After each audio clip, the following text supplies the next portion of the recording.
Women's Studies Program and Committee on Lectures funded by GSB, I would like to welcome you all to tonight's lecture. It is my pleasure to introduce Adrienne Wing. Adrienne Wing is the Bessie Dutton Murray Professor of Law at the University of Iowa. As a law student at Stanford, she served as an editor of the Stanford Journal of International Law, interned with the United Nations Council on Namibia, and was the Southern Africa Task Force Director of the National Black Law Students Association. Before joining the Iowa faculty in 1987, she practiced at a firm in New York City for 5 years. A student of French, Portuguese, and Swahili, Professor Wing has traveled widely and served on delegations to Cuba, Lebanon, Israel, and Sudan, just to name a few countries. She's also served as an advisor to the Palestinian Legislative Council, and most recently she advised the Rwandan Constitutional Commission on a post-genocide constitution. At Iowa, Professor Wing teaches constitutional law, critical race theory, and human rights, among other courses dealing with race relations, women's rights, and international law. Please join me in welcoming Professor Wing to Iowa State University.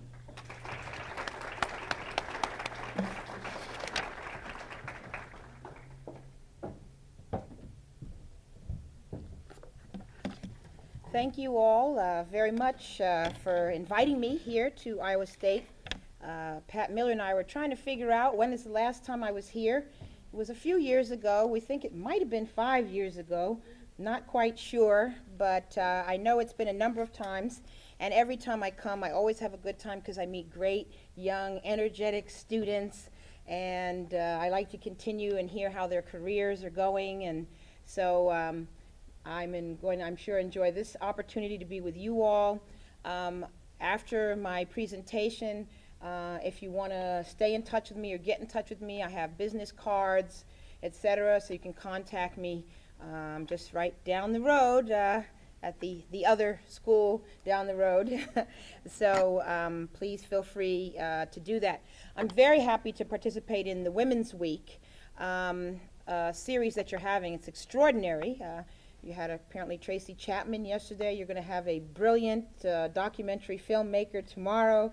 You're going to have other incredible speakers, and so I'm just glad I could be a small part of that. The only way I can be part of that is really through the efforts of my family, and so I'd like to acknowledge the fact that my partner, James Somerville, and my youngest son, Nolan Melson, drove me here from Iowa City. And my son Nolan in particular, he's a national level gymnast, and so tonight he should have been at practice, but for some reason he was willing to give up that practice and come and be here with his mom. So I can't drive at night in the dark. I really don't see well, so if they weren't willing to drive me, I wouldn't have been able to get here tonight. Also, if there are any of you all who for some reason are interested in being a lawyer, you're pre-law, or want a career in international affairs, please feel free to get in touch with me. We often get students from Iowa State at the University of Iowa Law School, and they are fabulous students, well-trained, very polite, great to have in class, and so I'd be glad to get some of you all if you have this in mind for your career. I've been teaching at Iowa now since the start of my 17th year, and the years went by in a minute. And literally in a minute. And when I was in practice in New York City, working 80 to 100 hours a week, every second was like an eternity. So I've really enjoyed living in the state of Iowa and raising my children here. Tonight, my topic is bridging the personal and political, a global perspective. And I understand I'm the only speaker in the series this week who will be focusing on international issues. My own work focuses both on U.S. law, meaning U.S. constitutional law and U.S. race discrimination law, but also in international law, since I have been an international lawyer for more than 20 years. So being able to talk to audiences who are primarily interested in domestic issues about international and vice versa, for me is great fun. Tonight, my talk is going to mainly focus on the Middle East. I don't know, that isn't in the subtitle, but when Pat and I talked about in the whole area of global feminist issues, where do I even begin to focus? since I've been doing Middle Eastern work for more than 2 decades, and given the current geopolitical situation, I thought it might be a good place to focus tonight. When I speak, I am coming from the perspective of something called global critical race feminism. Now, none of you probably have ever heard of that term, and if you haven't, that's all right, because most lawyers have never heard of it either. So you are actually on the cutting edge of hearing about this new thing called global critical race feminism. It is something that is developing in law, in legal academia, and it is focusing on the rights of women of color around the world. Women of color both within the United States, and those are predominantly African American, Latina, Native American, Asian, also Arab and Muslim women, all the groups within the U.S. that could be classified as women of color. And also it focuses on women of color around, outside of the U.S., what some people have called third world women in the past. Many of us never bought into the first world, second world, third world concept to begin with, so I don't use the term third world. But it's women of color who are predominantly from the developing world outside of the U.S., as well as women of color who live in the so-called first world. Women of color who may live in Europe, in France or England, and so they are minorities in very developed countries with their roots coming from the developing world countries, often the colonies of the country that they are living in. So I'm going to briefly tell you a little bit about what is this global critical race feminism thing, and then I'm going to turn and apply it to the situation in the Middle East.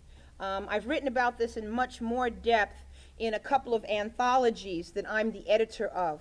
One of them is called Critical Race Feminism, and that one, second edition, is right hot off the presses, and I have flyers here for it. And then a second anthology that I'm the editor of is called Global Critical Race Feminism, the very name that I'm using here today. So people say, well, where did you come up with these bizarre words, global critical race feminism? Can't even say it without twisting your tongue. I didn't just invent these terms. They come from certain roots that inform how I think about the material. So first, the use of the word critical. The word critical comes about from critical legal studies, critical networks, critical feminist theory, the idea that there's a whole movement of progressive thought, often inspired by European postmodern thought, but also informed by more recent developments in the countries where the theorists live.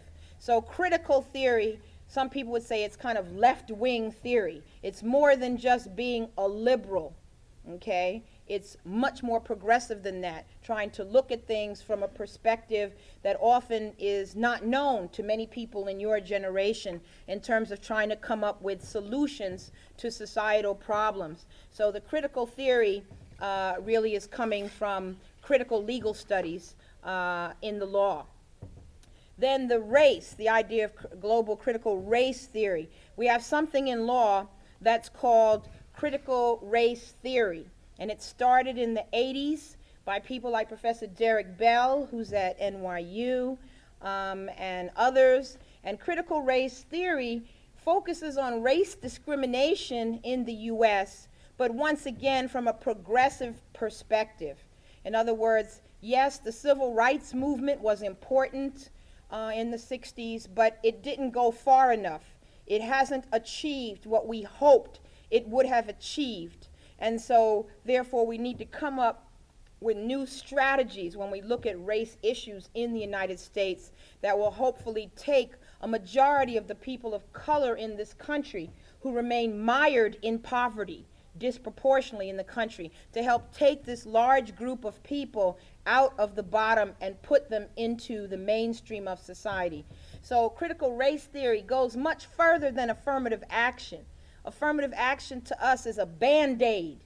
It's not some radical thing. It's a Band-Aid that permits a few people, such as myself, who was allowed to go to a prep school in New Jersey and then went to Princeton, went to UCLA, and then went to Stanford Law School. It lets a few of us trickle up into the hierarchy of the American power structure.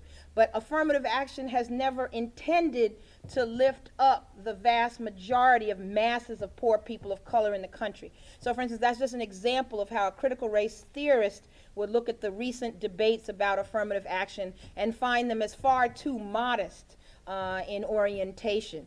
So, critical race theory is part of global critical race feminism. While we are interested in class issues, like many progressive movements, we don't believe that a class analysis is enough, okay? Because some people would say, for instance, with affirmative action, well, you could get rid of the race thing and just let in poor people.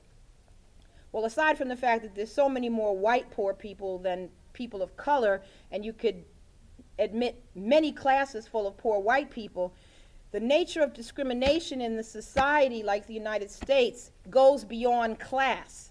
For instance, you all remember Rodney King. Before Rodney King got beaten in LA 54 times by the police, they did not ask him, "Excuse me, are you a medical doctor?" "Oh, because if you're not, we won't beat you." Right? It was irrelevant. He could have been a Supreme Court justice, but he was black, and he symbolized evil and criminality, and he was going to be beaten like an animal no matter what his class status was. So, for instance, critical race theory would say you have to, in America, not to mention other places, look at the issue of race that affects my children, who are the sons of a law professor and a doctor. It affects them as well as it affecting black men who have only grown up in the ghetto. It may affect them differentially, but it will affect them. So, the race for critical race theory. Then, of course, the feminism, okay? Critical race feminism is interested in the status of women of color, because for too long, women of color have been left out of feminist theory, right? And you know that old saying about all the women are white, and but some of us are not white. And yet a lot of feminist theory will pretend like the women think, when it has nothing to do with women of color. And also, though, we are a feminist intervention within race theory, because often race theory acts as if all the blacks, for instance, are men. So it'll say the black people think this, or the black people have to support Michael Tyson when he's accused of rape, or we have to support OJ, or we have to support this one because it's the race. And so when you use that framework, the idea is then that whatever gender issues are there about rape and domestic violence get lost, because those aren't as important as staying together as a race, even if that means there's abuse within the race. So as critical race feminists, we are interested in making sure that gender issues are put into discussions of race, and that race issues are put into discussions of gender. So we're trying to do both. And it's difficult. It's difficult in both communities. I've gone to feminist conferences where, once again, I'm the token black woman, and I do the paper that talks about the black women, and all the other women just do their paper about women, even though the women they're talking about are upper middle class white women. And the same in race conferences. There'll be men who are like, "Oh, you women in that race, that gender stuff, do we have to go into that? Or you all using the F word?" In a lot of communities of color, the word feminism remains an F word, a curse word, and many progressive women of color will not identify themselves at all with feminism, which remains mired in their heads as something that white middle-class women are into, who burn their bras and hate men and all of this kind of thing. So we as critical race feminists believe that our interests as women of color living in the United States and elsewhere have to be made central. And we're concerned not only with theory, critical race feminist theory, but also something we call praxis, right? That combination of theory and practice. It's not enough to sit in an ivory tower in Iowa City or Ames pontificating about what should the theory of gangsterism be in the central ward of whatever city, but that we have to get involved in the solutions to the gang problem. So for instance, in my own case, I got involved with the Bloods and the Crips that were in LA, and I went and My family, we met them. We talked with them. We ate with them. And my friends who were lawyers in LA would ask me, what are those people down there doing? Because they have no intention of going down to where the Bloods and the Crips are living in LA. Yet I was coming from Iowa with my critical race praxis and saying, these are our brothers and our sisters, and they have issues, and we should be helping them. And it shouldn't be that because I'm some kind of a educated professor that I'm too good to do that, or that's something for social workers or some other profession, but not law professors. So we are concerned also with practical strategies. And we are very much influenced by all of the feminists of color who have not been in the law. Those wonderful women like Angela Davis and Patricia Hill Collins and Bell Hooks and Audre Lorde and Alice Walker and many other women who have come from the social sciences and started talking about these issues in the 70s and 80s. And we law people, we're late. You know, we like to think we're early, but we're actually late in getting into these issues. And we're late because women of color are just becoming lawyers and law professors in the 90s. Finally, the first word in global critical race feminism is the global word. In other words, we cannot only focus on race and gender issues as if they start and began within the United States. There's racism before there was a United States of America, and I dare say there will be racism if for some reason the United States of America doesn't exist anymore, as difficult as that is to conceive of at this moment. The same for gender issues.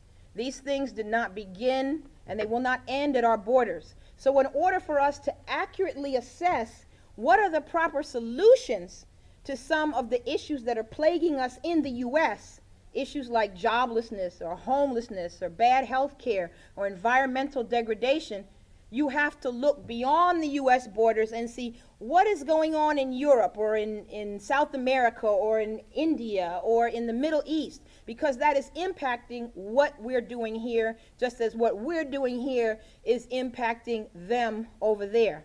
And I, of course, will come to that. Now, you may ask, okay, that's all very nice. Well, what kind of articles are you all writing in this global critical race feminism? We have articles on a lot of topics ranging from female genital surgery, talking about Cuban feminism, talking about domestic violence in countries like Ghana or Australia among the Aborigines. I myself have written about domestic violence in South Africa and Palestine, which are my specialties. So the areas are very, very, very broad, what people may be talking about. Another author has written about the plight of Algerian women in France. I've also recently written about polygamy in Africa and in Black Britannia, meaning Great Britain, and also in Black America. I have seen polygamy in all three societies. In some areas it is legal, like in Africa. In other places, like England and the US, it is not legal, but nonetheless, this phenomenon exists, and yet it has not been written about within the law. Sure, anthropologists may write about polygamy in some remote group out in somewhere, but I haven't read about lawyers writing about polygamy that exists in South Central LA, and I've seen a lot of it. So anyway, this is the kind of thing we're doing, trying to be on the cutting edge, trying to open up issues that other people may not even have thought about and bring them out so that they'll be accessible. So, okay, one of my own contributions to this global critical race feminism is something that I call global multiplicative identity, which is something I'm going to talk about tonight. You may say, what, a global multiplicative identity? You know, lawyers got to have funny words, right? Okay. Feminism focuses on gender, race focuses on race, but everyone in this room has got far more identities than just their gender and their race. If you talk about identity on a global scale, we've got so many simultaneous identities.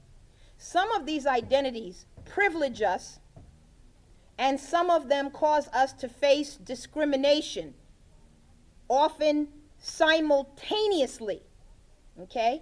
One of the problems I found is a lot of theorists will say, okay, gender, women are always at the bottom, and race, the blacks are always at the bottom, and so there's no ability to see that, okay, even if I am black or even if I am a woman, there are times where I could be relatively privileged compared to someone else in the society. So, for instance, what kind of identities do we all have in addition to our race and our gender? Now, see, if I do it like we do in law school, I will look at someone and then I'll call on them. So, but I won't do that here. That's that terrorizing way of learning. I've never bought into that. Okay, volunteers. I only take volunteers in law school. Give me another identity you have beside your race and your gender. Age. All of us have an age identity. Sexuality, right? Your sexual orientation. What else? You have a religious identity. Ethnicity. Race and ethnicity are not the same thing at all, right? They can intersect, but your nationality identity. What else?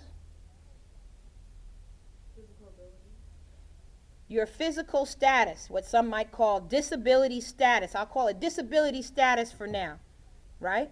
What you can do or not do mentally or physically, right? And in this country, we have laws that you have to accommodate people. And a lot of countries don't have those laws or don't have that capacity to accommodate people who are in need of assistance. Your educational identity, right?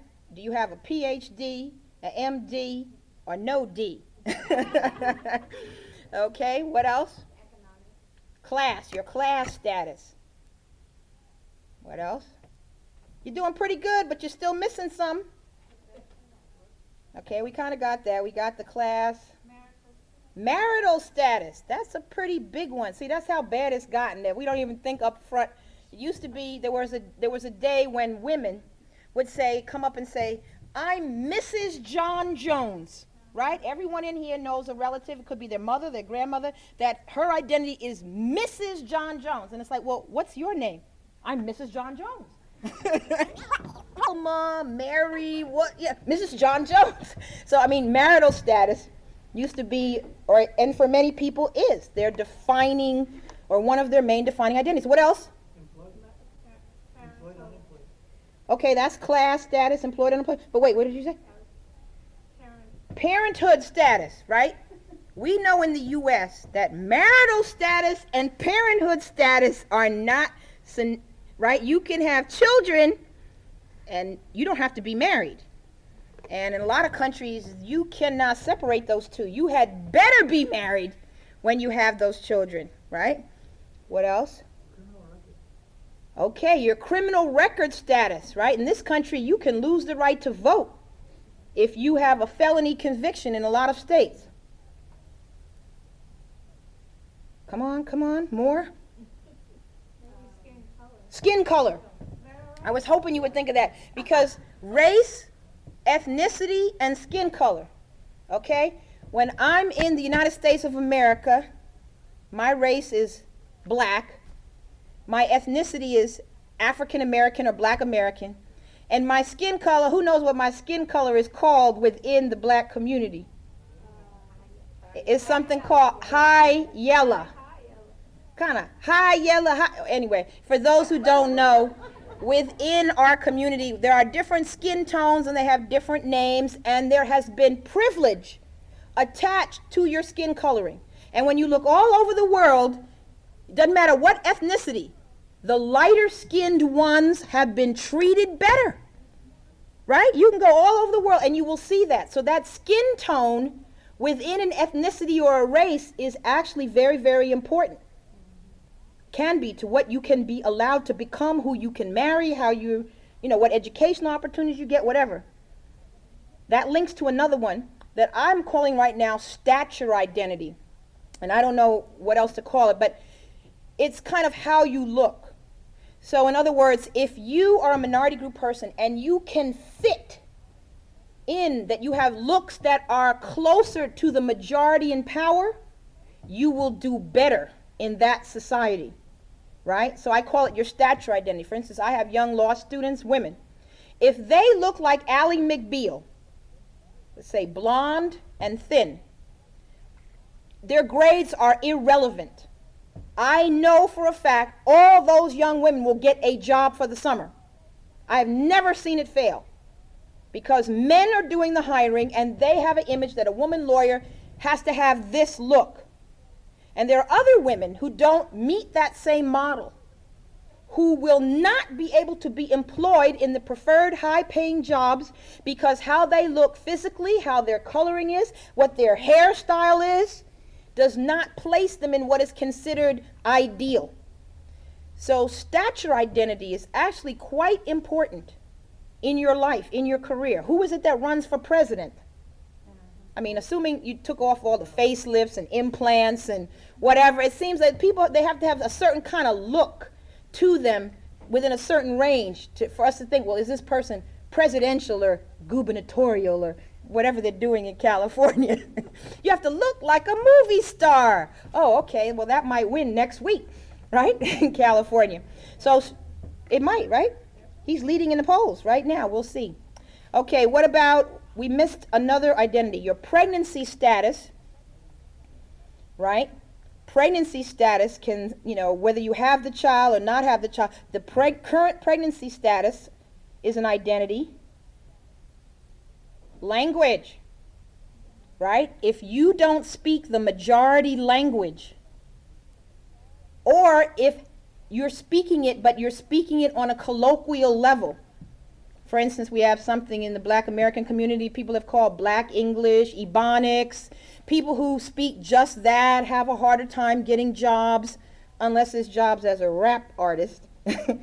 But doing well in school, you can't speak that. You have to speak a proper form of English. And every country has the same thing. So, are you only a Spanish speaker in an English-speaking country? So the language status as well. What else? We've hit most of them. Okay. Height? Okay, well, that's part of stature, right? Yeah. If you're 4 feet 10 as a man, that's very difficult. You got one?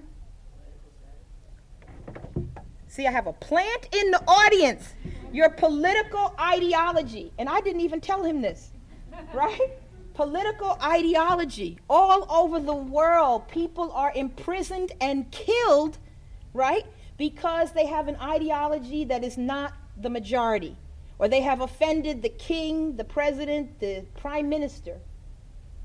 I mean, the whole human rights movement in part is about how do we help people who have, certain ideologies and their freedom of speech is restricted and they end up dying, being disappeared, found in shallow graves, all of that. So your political ideology, in the U.S., it could be as narrow as, am I a Republican? Or am I a Democrat? And then what kind of Democrat am I? Am I going to be a Clark Democrat, a Lieberman Democrat? But in the U.S., we're within a very narrow range. Okay, you've got other countries where they've got communists and fascists and everything in between in the political realm. Okay, so political ideology or belief. Yeah? That's the stature identity. If your look is like whatever's the majority accepted look, you're going to do better in your life. Yeah. Citizenship status? Yeah, nationality. What about parents in terms of heredity or association with, like the Kennedys? So yeah, that would be if you come from a powerful family, like your birth status, right? Right. If you're a Kennedy versus if you're a nobody, right? Or you're linked in to certain hierarchies, right? You might get privilege. You will get privilege. The last one I wanted to bring up that we haven't mentioned is what I call geographic status. So for instance, if you come from an urban area in your country, you may have more in common with people in other countries from urban areas than you do with people who are from rural areas or suburban areas. So that whole concept of where are you? Are you an urbanite? Are you a farm person or a suburbanite?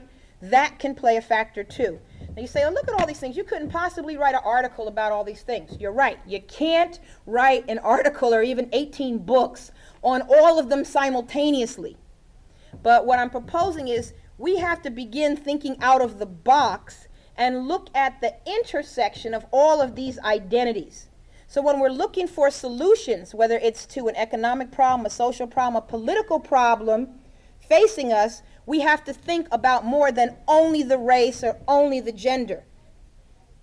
And it's hard work to just theorize about either one of these or even the intersection of the two of them, but to think about 30 of them intersecting. But we have to begin to do that. And in part, our failure to do that is why we may not be coming up with adequate solutions. I know in my own career, my stature identity as this thing called the high yellow, I know that helped me throughout school where people were patting me on the head and saying, "You're smart, you're a good girl, we like you." I know that helped me. I know as an adult lawyer, the fact that the combination of how I look means some people think I'm black, some people think I'm Latino, some people have thought I was Indian, lots of people think I'm Arab. So I can pass in a lot of the world as long as I shut up and don't speak. As soon as I talk, they say, "American."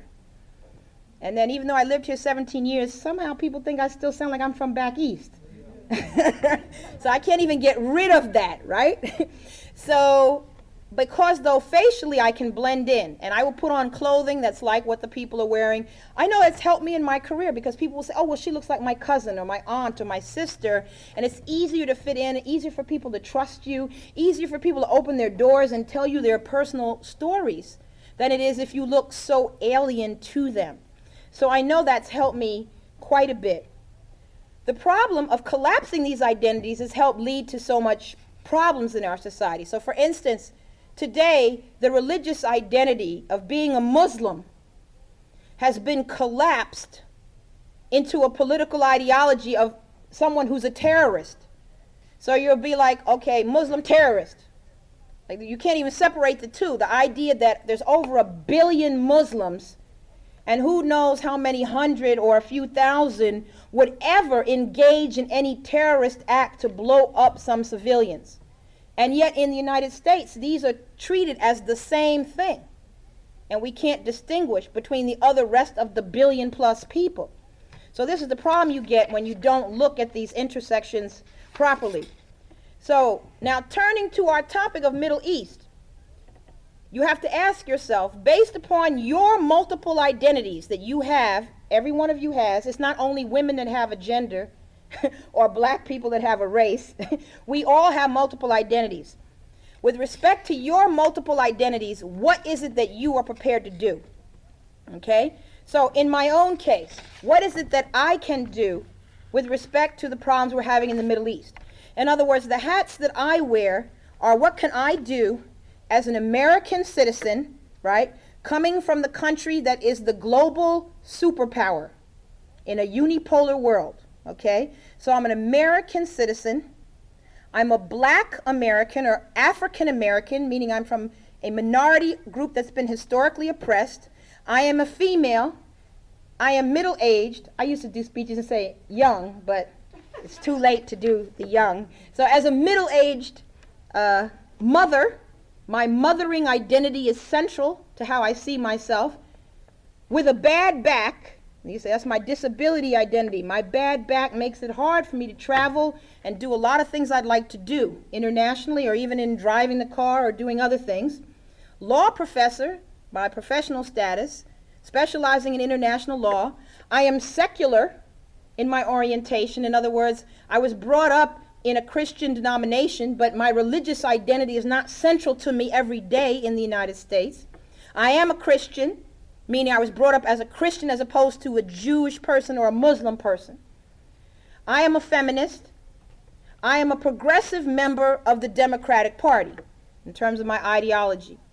So I'm wearing all of these hats, and so what are my responsibilities? Turning it to someone else, imagine the plight, the current plight right now, of a 25-year-old Iraqi, Kurdish, Sunni Muslim, pregnant, illiterate woman whose husband, breadwinner, has been killed by a U.S. bomb. She has lost her own leg. She has 6 mouths to feed. And she also believes there needs to be an independent Kurdistan. Okay, so I got a bunch of her identities. And there are a lot of women in this position. You don't see them on CNN. You certainly don't see them on Fox News. You don't see them on the Today Show. But there are millions of women out there with all of these characteristics that we don't even know about unless you can surf the web so thoroughly every day to try to find out about them. Now, how does this critical race theory, multiplicative identity help me? I'll show you an analysis I give.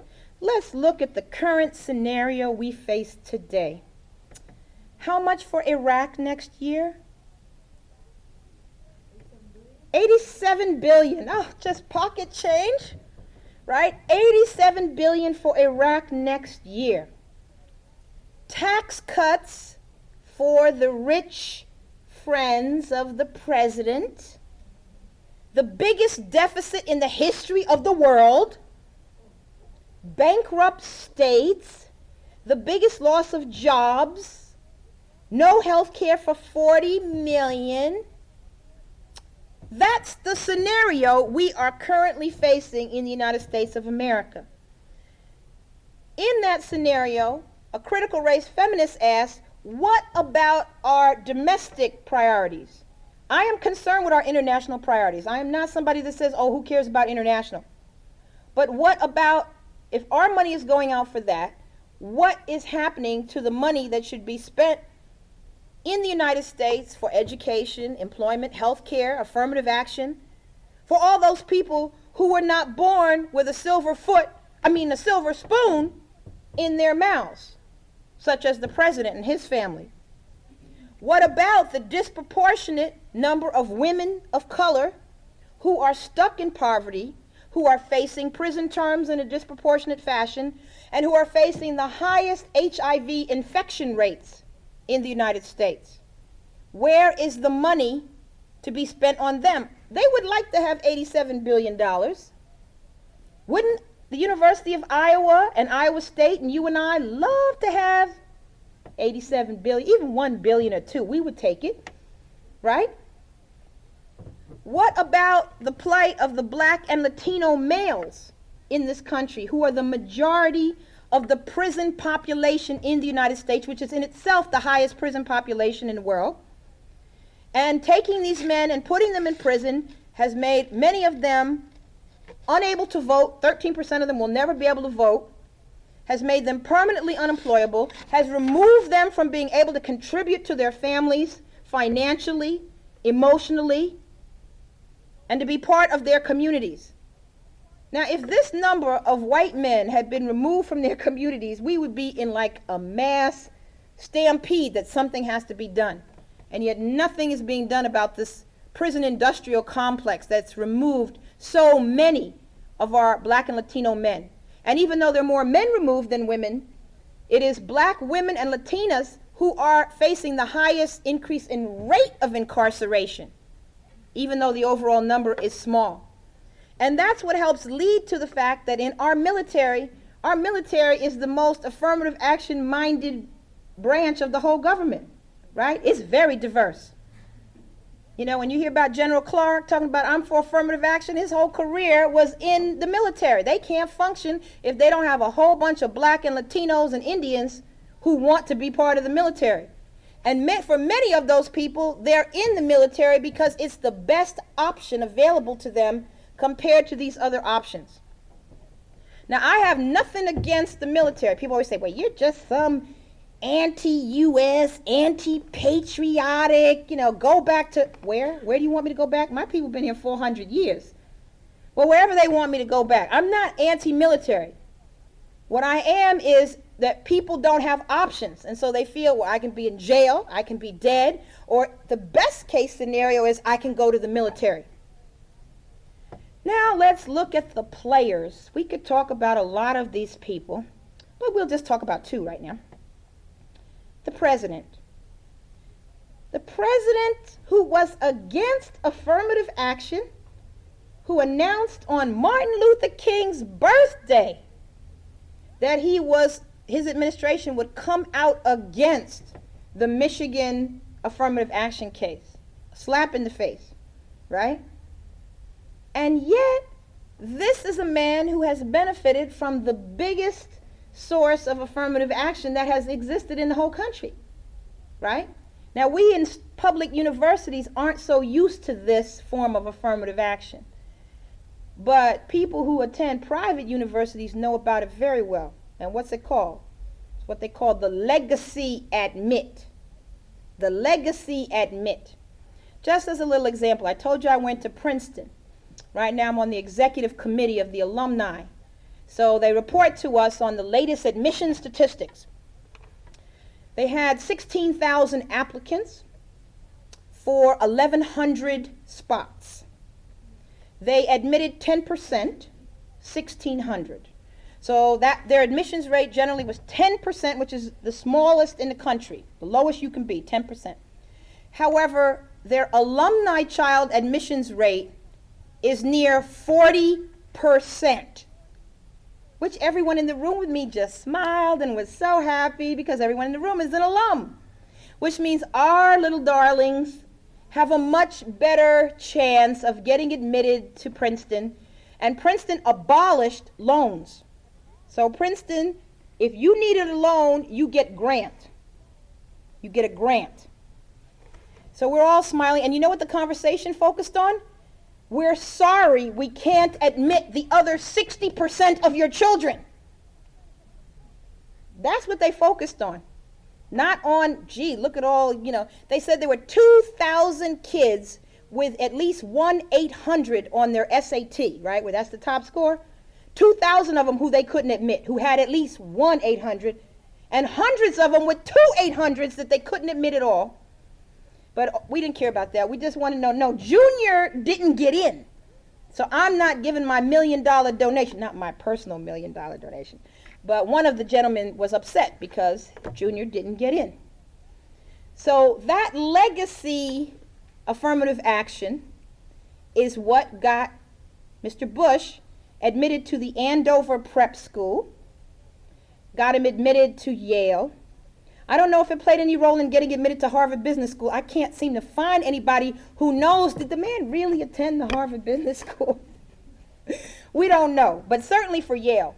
Okay, so how can someone who has benefited from the biggest form of affirmative action there is say that, oh no, we don't want to let in a few blacks and Latinos, they're unqualified and we don't want to let them in?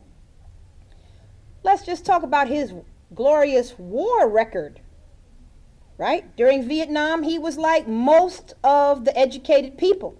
He didn't go to any war. He sat it out, what was it, Texas National Guard? So that thing where they had him on TV with the, here he is, the war is over. I mean, he was like Mr. Top Gun. Because he certainly wasn't in that role in the Vietnam War. Right? So here's his fine record. In other words, because of his privileged class status, he didn't have to go to war. So here's the person in charge of all of this scenario. Now, we all should be happy that he has an assistant named Condoleezza Rice. If you are what we call an essentialist, just like you just look at all the women or all the blacks, you would be very happy that he has Condoleezza Rice. Because you would say, oh, look, he has a black woman, right, up in a high position. Isn't that just fun? Well, these are the same people who said, oh, look, Clarence Thomas, we're getting another black male on the Supreme Court. A critical race theorist says that is absurd. You have to look at the ideology of the person. I would much rather have William O. Douglas or Brennan, who were white men who were progressive on civil liberties on that Supreme Court, than have Clarence Thomas, who was another Scalia. Doesn't make sense. So when I watch black groups give Condoleezza Rice little medals, we're happy you're up there, bravo. They haven't looked and examined the policies this woman fosters, which are of the type that I've just mentioned to you. Did you know we should also be happy because Condoleezza, she has a whole oil tanker named for her. Did you know that? She has I'm actually very jealous. I would love to have an oil tanker named after me. Now, how did she get that? She didn't buy it, certainly. Well, she's on the board of Chevron. So they are grateful for whatever services she provides for them, and so she got a whole oil tanker. Now, I don't know about you, but these oil tankers have not been environmentally sensitive. These companies haven't been known for being human rights advocates. And yet an essentialist view would be, oh, we're just happy she's in the job. And whenever I have these discussions with people like, why am I happy this woman is in this job? It would be much easier to have a white man in the job where you wouldn't be confused as to what was going on. So having black faces in high places means nothing. You can have Colin Powell as Secretary of State, and he is the most moderate person up there. He is the one that has prevented them from doing far worse than they would like to do. But he's one person, and they don't listen to him, and they do all kinds of things to him, and he's going to resign and all that. But he's been the moderate force in this group that people call the neocons. So when you look at analysis of power, you have to look at not only President Bush, but who assists him. And you cannot be fooled by the fact that some of those people have black skin color, or they may wear a skirt, or whatever it is. And in this case, Condoleezza Rice is well known. She came from Stanford. She was made the first black female provost. And when she was in charge, because I'm a Stanford Law alum, I followed her career very closely, she literally presided over the shutting down and eviscerating of the programs of diversity at Stanford. And she was picked for that purpose. They thought, oh, we can put a black woman up front and she can do things that if a white man did it, everybody would be yelling, but we can diffuse the minorities. But it didn't diffuse them. People were open. They knew what she was doing. Anyway, so those are some of the players. Now let's look at the machoism of the foreign